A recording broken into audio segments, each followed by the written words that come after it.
mbokk yi salaamaaleykum wa rahmatullah bu dee yéen a ñuy dégg rek ñu mën a tàmbali live bi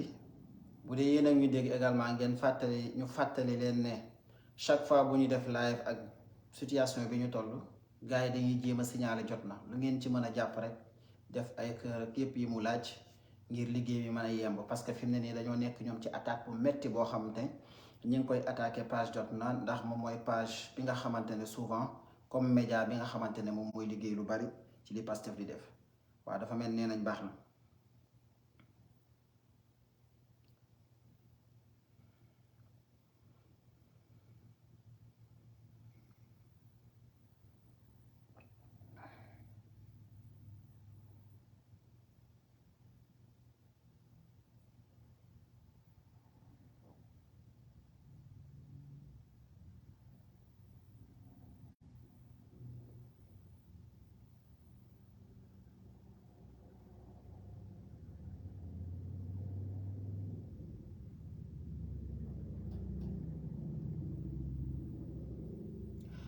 mbokk yi dañoo ñëw ngir faram fàccal leen ci wolof communiqué bi nga xamante ne bureau politique bu Pastef génnee na ko mooy première partie live bi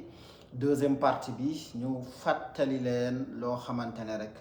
daanaka artu woon nañ ci maanaam sax alerté woon nañu ci te ki ci alerté woon di président Ousmane Sonko communiqué bi lii la wax mu ne tey ci mardi 1er août 2023 Pastef les patriotes yëg na ci ak naqar ak métit ak tiis jëf ju ñaaw joo xamante ne def nañ ko ci ab bus Tata bu ligne 65 fële ca Yaraax Pastef les patriotes nee na mi ngi condamné di naqarlu ñaawteef woowu nga xamante ne def nañ ko ci teg nañ ko ay nit yoo xamante ne defuñu dara ñoo xamante ne mérité wuñ woon ñu teg leen lu ni mel Pastef les patriotes nee nañ ñi ngi ñaanal ñi nga xamante ne ñoo ci am ay gaañu ñu am wér ci lu mu gën a gaawee waaye Pastef les patriotes nee nañ ñi ngi jaal famille yi nga xamante ne seeni doom dañ cee ñàkk seeni bakkan waaye di ñaan ab tijji tëb l'enquête bu gaaw ci lu mu gën a gaawee ngir ñu xam ñan ñoo def jëf ju ñaaw ji ñu jàpp leen àtte leen ndax jëf jiñ jëf dafa ñaaw Pastef les patriotes nee nañ ñi ngi jaal tamit famille yi nga xamante ne dañoo ñàkk seeni bakkan démb te seeni doom ñu dóor leen ay bal ci manifestation yi famille yooyu tamit ñu ngi leen di jaal te ñaari bakkan yooyu rot si dafa ñëw yokk ci juróom fukk bakkan yi nga xamante ne am na depuis mars 2022 yoo xamante ne ñàkk nañ seeni bakkan ñii par bal ñii ci ay gaañu-gaañu te kat ci yooyu gaañu-gaañu ba tey wala ñooñu nga xam ne ñàkk nañ seeni bakkan juróom fukk yooyee li Pastef les patriotes seetlu nee nañ boobu ba tey amul benn enquête boo xamante ne tijji nañ ko te pourtant preuve yu leer naññ am na ci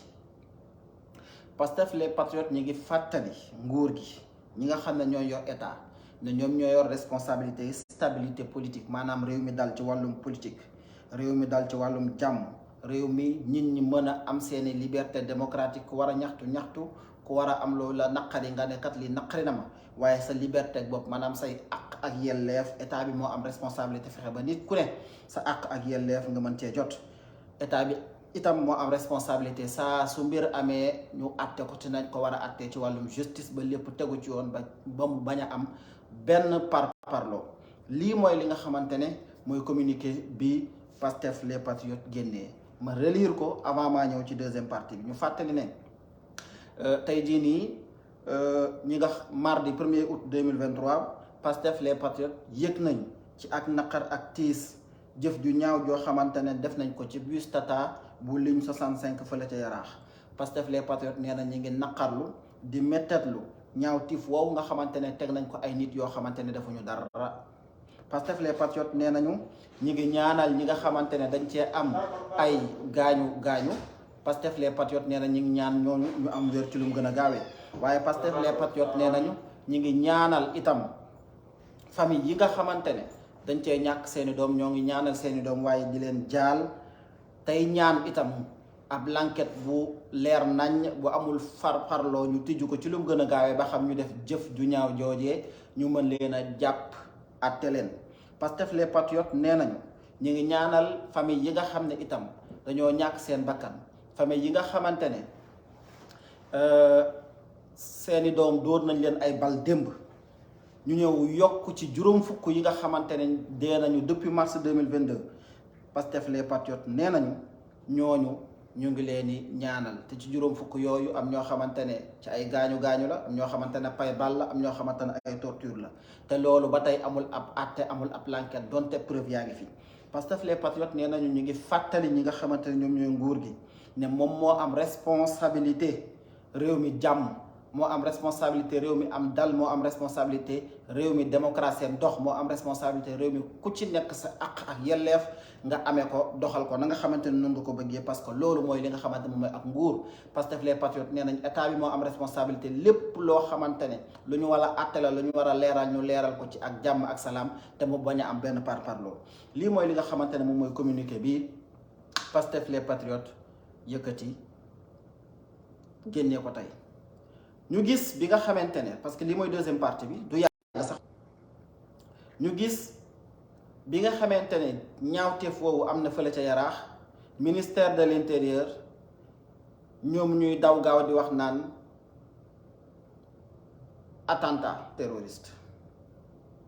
attentat terroriste loolu la ñu daw wax démb dissoudre nañu Pastef situation bi am di ñaawteef ñoom ñu ne attentat terroriste ñoom ñu ne attentat terroriste war na ñoo xam ñan ñoo def attentat terroriste bi parce que bu ngeen fàttalikoo président Ousmane Sonko waxoon naa ne boo leen bett sax ngeen xëy gis ñu naan attentat terroriste béréb sàngam bu boobaa nañ leen laaj ñoom ñan ñoo ko def parce que mën na nekk complot parce que ni jaral nañ lu nekk te réew mi ñoom ci kaaw lañ ko bëgg a yóbbu ñun xam nañ ko ñu leen di laaj ñoom ñi nga xamante ne ñoom ñoo xëy lu toll ni état lii am ñaari nit ñàkk ci seen bakkan muy lu ñaaw loo xam ne ñoo ngi koy naqarlu ñoom ñu ne attentat terroriste ñoo ngi laaj Antoine Diome ñan ñooy terroriste yi ak attentat terroriste bi fan lañ ko formaté fan lañ ko préparé fomenté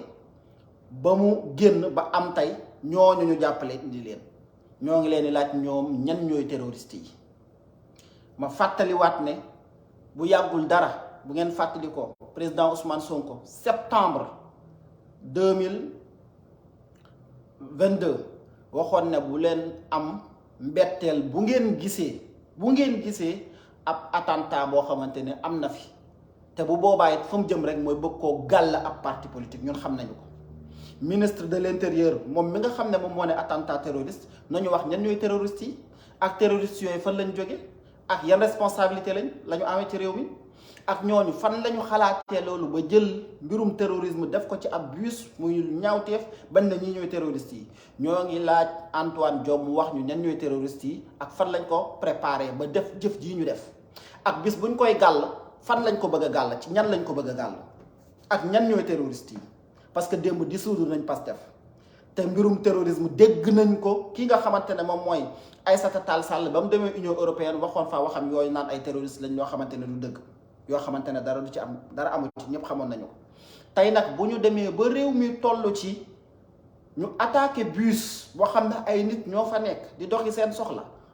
dóor fa cocktail molotov ba am ñu fa dee bañ ne attentat terroriste ñoom xam nañu ñan ñooy terroristes yi yaakaar naa ne xanaa dinañ ñu wax ñan ñooy terroristes yi mbokk yi xeex bii day soog a tàmbali te li ma leen waxoon rek seeni carte yëpp abattre nañ ko ci luubal ak ndëngteeg jiiñteef complot ci lañ mës a nekk te ci la ñuy dee ñoom parce que ñoom loolu la ñu xam du ñu ragal wax ji dañ koy ñeme duut ci baaraam parce que foofu la ñu toll tey na ko ñëpp dégg ñëpp xam tey li xew tey fale nga xamante ne mooy Yaraax ab bus ñu attaqué ko te ay nit nekk fa di dund defuñu dara tooñuñu kenn ñu dóor fa cocktail molotov ba ñaari ñàkk ca seen bakkan ñu koy naqarlu ñu ne déeta waaye waa ministère de l'intérieur génn naan attentat terroriste ñoom nañ ñu wax ñan ñooy terroriste yi ñoom nañ ñu wax mbir mi fan lañ ko xalaatee fan lañ ko exécuté ba mbir mi am tey nañ ñu ko wax bu loolu amee itam ñoom nañ ñu wax Aïssata Tall Sall ba mu naan ay terroriste ak Sénégal ñan ñoo nekkoon terroriste yi ak kan lañ ko bëgg a gàll fii dof amu fi bu dof amee ñoom ñooy dof yi ñoo ngi leen di xaar pour ñu xam ñan lañ bëgg a gàll li nga xamante ne moom mooy attentat terroriste yi bu ñu foogee ne live yi ñuy def ak di leeral mbir mi jaru ko parce que dañoo xamul ni ñu ko seqal ndax ay bandi pire lañu loolu mooy li nga xamante ne dama ne woon danaa ko wax maintenant dinaa ko def sax en français parce que c'est très important. Nous avons constaté aujourd'hui, comme l'a stipulé le communiqué de PASTEF, qu'il y a eu un bus qui a été attaqué dont les conséquences ont occasionné 2 morts et plusieurs blessés. À la suite de cet acte odieux condamné par tous les Sénégalais, j'imagine, et par PASTEF à travers son communiqué, nous avons vu le ministère de l'Intérieur parler d'attentats terroristes. Et nous vous rappelons que le président Ousmane Sonko, il y a juste 1 an, disait que nous ne devions pas être surpris si nous voyons un jour dans ce pays, dans la quête de vouloir déstabiliser PASTEF, que nous voyons des actes qualifiés d'attentats terroristes et collés à notre parti politique qui s'appelle PASTEF. Aujourd'hui, à la suite de cet acte odieux que nous avons condamné, nous avons vu le ministère de l'Intérieur parler d'attentats terroristes. Alors nous demandons au ministre de l'Intérieur qui sont ces terroristes. Où est-ce que ces actes ont été fomentés, préparés, qui sont dans le coup? Parce qu'ils doivent le savoir, eux, qui l'ont qualifié d'acte terroriste aux premières heures ou bien à la première minute. Ils ont été les premiers même à être au courant, à le savoir, à le dénoncer, en nous parlant d'attentats terroristes, qu'on nous dise, Antoine Diop, le ministre de l'Intérieur, qui nous dise qui est le terroriste et qui sont ces terroristes. Rappelons, par ailleurs, que le ministre des Affaires étrangères, Mme Aïssata Tall Sall, lorsqu'elle rencontrait l'Union européenne, elle avait qualifié des résistants, des manifestants sénégalais de terroristes. Hier, ils ont dit qu'ils viennent de dissoudre PASTEF de façon administrative. Nous avions dit que PASTEF ne pouvait pas être dissous parce que PASTEF c'est un esprit. Mais en tout état de cause, ils ont parlé d'attentats terroristes. Madame Aïssata Tall Sall l'avait dit il y a juste 1 an. Il y a juste 1 mois, pardon. En ce moment, ils nous parlent d'attentats terroristes, donc eux, ils doivent savoir qui sont ces terroristes. Qui sont ces terroristes? Qui sont les auteurs de ces actes qu'ils qualifient de terroristes? Parce qu'ils le savent, eux. Je le suppose. Où est-ce que ceci a été fomenté? Où est-ce que ceci a été préparé? Est-ce un complot contre un parti politique? Parce que nous savons là où ils veulent aller. Ils nous parlent de complot, de terrorisme maintenant. Souvenez-vous, il y a juste 2 ans, ils avaient mis en place une loi qui disqualifierait tout parti politique lorsque l'on parlerait d'attentats terroristes. Et hier, ils ont fait ce que nous avons tous constaté en espérant dissoudre PASTEF, éliminer PASTEF de l'espace politique. Maintenant, ils n'ont pas d'alibi parce que l'acte a été condamné par tout le monde. Il fallait qu'ils créent un alibi. Est-ce que ce qui a été posé aujourd'hui à Yarach à travers le bus Tata, est-ce que ceci n'est pas un alibi pour essayer d'expliquer l'acte qu'ils ont posé hier en essayant de dissoudre PASTEF? Ce sont des interrogations que nous posons. Mais les terroristes, si on les cherche, ce ne sont pas ces Sénégalais qui se battent pour leur justice, qui se battent pour leur devenir, qui se battent parce qu'ils ont de l'espoir, qui se battent pour leur lendemain meilleur. Ce ne sont pas ces jeunes-là qui sont des terroristes. Ce ne sont pas ces gens de ce parti qui sont des terroristes. Il faudrait le dire. Ceux qui disent ou nous parlent de terrorisme, ils n'ont qu'à fouiller autour d'eux ceux qui ont fomenté ces actes-là. Et là, nous trouverons réellement qui sont ces terroristes. Et là, nous saurons pourquoi cet acte ou bien ces actes ont été qualifiés sur le champ de terrorisme en essayant de vouloir le coller à un parti politique qu'ils ont dit hier.